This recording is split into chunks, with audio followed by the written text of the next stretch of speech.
कलाहांडी रे जारी रही शीतर प्रकोप हालुका पवन सांग को घन कुहुड़ीर आस्तरण देखा मिली घास गालीचा फूल पड़ी काकर बुंदा शीतुआ सकाल को उपभोग करुछंती कलाहांडीवासी एने अधिक सूचना देउछंती प्रतिनिधि विकास चढ़ंगी।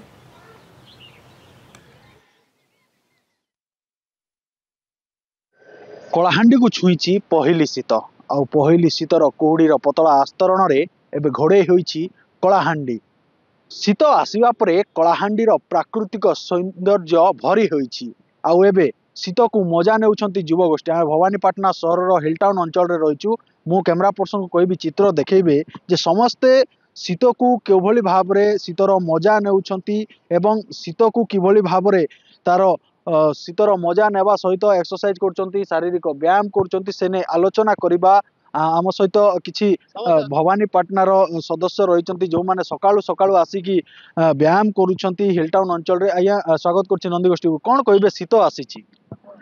ये शीत जो आसी ना एटा सकाळु सकाळु गोटे बहुत माने उत्साह एते बढ़िया लागुची वॉक करिया पई।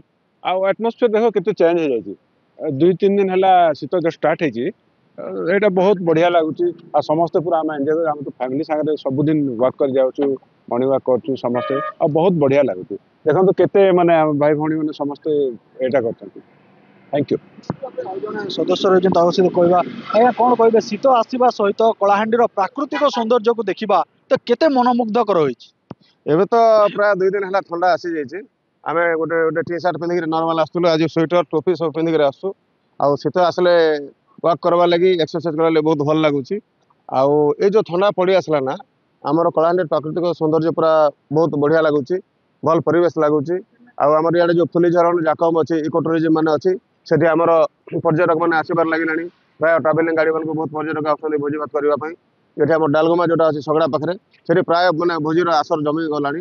कलाहांडीर प्राकृतिक सौंदर्य को देखा दूर दूरांतर पर्यटक आउछंती कारण शीत आसीबो एवं ता सहित पर्यटन ऋतु आसीची। एवं जदि कलाहांडीर कथा जदि कहबा कलाहांडी जिलार जो कलाहांडी जिलार काश्मीर बोली कह जाए थुआमूल रामपुर में शीत पड़ा आरंभ है। आम सहित आउ किसी सदस्य कलाहांडी बासिंदा रही सहित आलोचना करबा। मैडम कौन कहबे शीत आसीची ये शीत को केमिति अनुभव करछन? बहुत भल लगुच सकाल सकाल कुहुड़ी पड़ुची से दृश्य भी देखा बहुत भल लगुच वाक करने भी भल लगुच। आम वाक 2-3 किलोमीटर जाऊँ जाकि आसुचु आ उपभोग करुचु शीत को बहुत सुंदर भाव। कौन कहबे आज्ञा शीत आपण जैकेट पिंचंती टोपी पिंचंती ता सहित मॉर्निंग वॉक मध्य करचंती कौन कहबे? बहुत बढ़िया लगुच शीत दिन टाक आम बर्तमान फिल करवाटा आरंभ कर देइछु। शीत तथापि आमको यही कार्तिक मास सरीवा पर शीतटा आसला। कार्तिक आगु शीत आसवा कथा कार्तिक मास आग भाया आग तो आग आसूला कार्तिक मास आसूला एवं जहाँ हूँ कार्तिक पूर्णिमा परे परे आमर शीत पलि आसी बहुत भल लगुच। निश्चित भाव में शीत विलंब आसीची एवं शीत को विलंबित आसीथिले मध्य कलाहांडीवासी ताको स्वागत करिसंती एवं कलाहांडी रे शीतर प्रभाव जारी रही। कलाहांडी विकास चढ़ंगी, नंदीघोष टीवी।